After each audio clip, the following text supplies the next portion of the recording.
You're watching NFL Daily by Chat Sports. Tyler Jones here with you. Thanks for joining us. Coming up on today's show, we'll get you the latest news and rumors from across the National Football League, including those on Bill Belichick potentially landing as the next head coach of the Dallas Cowboys. We'll discuss that coming up in just a little while from right now. Also, Derek Carr, could he be on his way out in New Orleans? I'll give you my thoughts on that possibility in just a bit. Tyler Jones here with you. Thanks for joining us. Did your team win this weekend in the National Football League? If so, like the video. If not, comment and trash talk your team in the comments section. Let us know, and we'll get started with today's show. Could Bill Belichick be the new sheriff in town in the city of Dallas? According to a new report, Belichick is considered the favorite to be the next head coach of the Dallas Cowboys, as it all seems to be a foregone conclusion at this point that Mike McCarthy will not return to Dallas next season. Belichick is thought of by many as the biggest prize of this upcoming coaching carousel. So what about the possibility of him partnering up with Jerry Jones in Dallas? Here's more from Jordan Schultz of Fox Sports. While owner Jerry Jones remains committed to Mike McCarthy, many around the league wonder if Dallas could become the primary landing spot for Belichick this offseason, should the Cowboys decide to make a change. According to multiple sources, Belichick has a really great relationship with the Jones family. McCarthy is in the final year of his contract, and Dallas is 3-3 this season, with all three losses coming at home. Now, here's the deal. If this is going to work, then there's one thing in particular that needs to happen here. Belichick and Jerry Jones both cannot head up football operations and need to let someone else control them. And let me explain a little further. Belichick, it's no secret that wherever he goes, he wants to be the man in charge, that he wants to have final say when it comes to personnel decisions. Jerry Jones, meanwhile, has had final say on personnel decisions in Dallas ever since Jimmy Johnson left town. And the thought has been that whoever Jerry hires, that he's still the boss, he's in control. Now, you look at the track record for both of them. Belichick's downfall in New England was what he did as GM of the Patriots.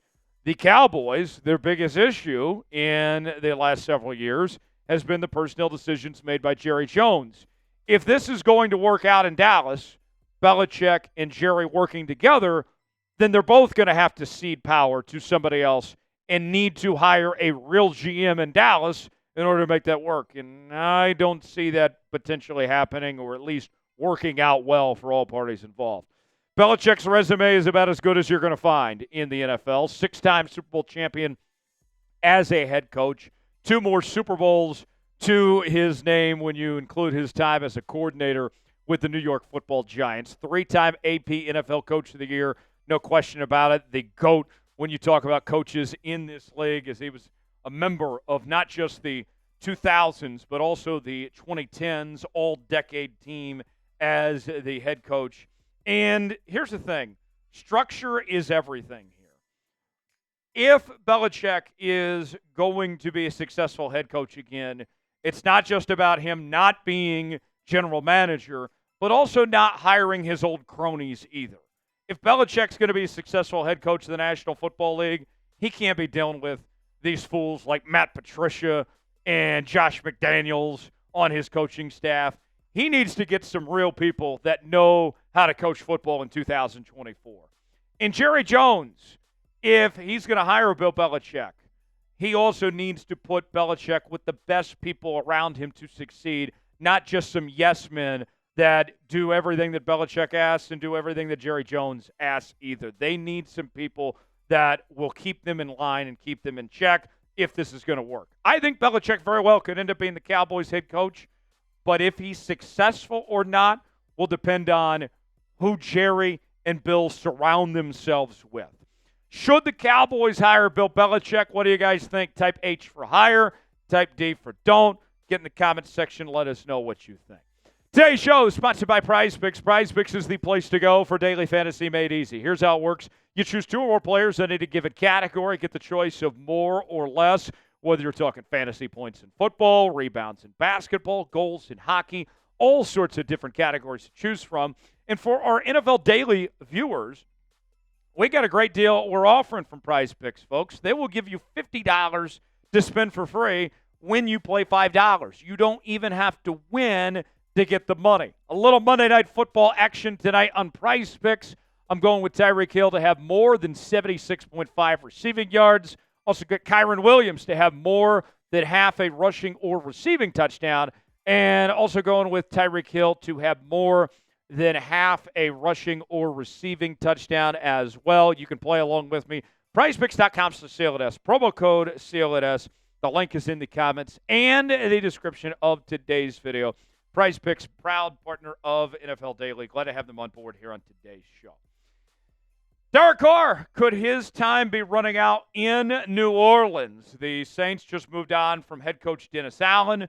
Now could they do the same to their starting quarterback, Derek Carr, who has been injured and has missed much of this season? A decision is looming about his future with the Saints, according to a new report from NFL Network's Ian Rapoport that goes as follows. With a roster they believe is far better than their record, one designed by unrelenting injuries, the Saints believe in pushing forward rather than stepping back. There will be decisions from quarterback Derek Carr on down, and nothing is firm and final, but this is the current plan. Now, as far as the current plan goes, this is where it gets a little messy for the New Orleans Saints if they want to move on from Derek Carr. The best case scenario for the New Orleans Saints would be a trade where they could get somebody to take on the contract and potentially get some assets back from Derek Carr. The problem with that, though, is even with that best case scenario for Derek Carr, he's got a no-trade clause, so that makes him pretty difficult to trade to begin with. And even with that said, if you trade him post-June 1, he still has a cap hit near $40 million that you'd have to take on over the next several seasons. So it's not easy for the Saints to move on from Derek Carr. The most likely situation would be them releasing him, and then you're talking about $60 million that might go against the cap if they were to move on from Carr there. More to come. We'll talk some potential destinations for Derek Carr in a moment, but first, let's ask you, should the Saints move on from Derek Carr? Type Y for yes, in for no. Weigh in. Let us know what you think. For the best NFL coverage you won't find anywhere else, you got to be subscribed to NFL Daily, as we're bringing you daily NFL news and rumors. It's like it's in our name or something here. We also have our live shows with Tom Downey each and every week. We're doing our Red Zone show on Sunday afternoons. We're talking trades, free agency. We're counting down to the draft. We got it all here on your one-stop shop for all things National Football League. If you are a diehard NFL fan, this is the channel for you. Subscribe now, youtube.com/chatsportstv for daily NFL coverage. All right, let's talk more about Derek Carr. It has been a decent career for Derek Carr, the former second-round pick out of Fresno State by the Raiders. Joined the Saints last season, coming off of 4 Pro Bowl appearances from 2015 to 2017 and most recently in 2022. If you look at the numbers of Derek Carr, they're not bad. Last season, 25 touchdowns, 8 interceptions, and threw for nearly 4,000 passing yards with a completion percentage around 68%. This year, he was off to a decent start to this season. We talked about how good the Saints looked in the first 2 weeks of the season when they dominated Carolina and Dallas. And the numbers for Derek Carr, you look, were pretty solid. 11 touchdowns, 4 interceptions in 7 games played. But that doesn't tell the full story with Derek Carr, as he has been a stats merchant, if you will, as he's really taken advantage of checking it down to running backs, hasn't really stretched the field, and gotten the full potential out of the New Orleans Saints offense. So he's not nearly as good as what his numbers would tell you. But if they were to trade him, here's some potential trade destinations. The Carolina Panthers are a team to keep in mind, as they've given up on Bryce Young already. Andy Dalton obviously is not a long-term solution. They might look for a veteran quarterback. Even within the division, I wouldn't roll it out. Indianapolis Colts, similar situation to the Carolina Panthers. Things have not worked out with Anthony Richardson. You got to think they'll be in the quarterback market, and they've gone with a lot of veterans in recent memory since Andrew Luck departed. The Seattle Seahawks could also be a possibility for Derek Carr as well. The Seahawks not so sure about what they're going to do with Geno Smith. They could go with Derek Carr as a possibility. The Pittsburgh Steelers, will they bring back Russell Wilson? Can they afford to bring back Russell Wilson next year? That remains to be seen. And then one more team to keep an eye on. I think this is a long shot, but if Aaron Rodgers does end up retiring, if this is it for Aaron Rodgers, they're probably not going to be in a great position in the draft to get one of those top quarterbacks. And it's not a great year for quarterbacks in the draft anyway. Maybe they reunite Devontae Adams and Derek Carr there in New York. Where will Derek Carr play in 2025? Get your predictions in the comment section and let us know. If you enjoyed today's show, if your team won this past weekend, like the video. We certainly would appreciate it. I'm Tyler Jones. We'll see you next time here on NFL Daily.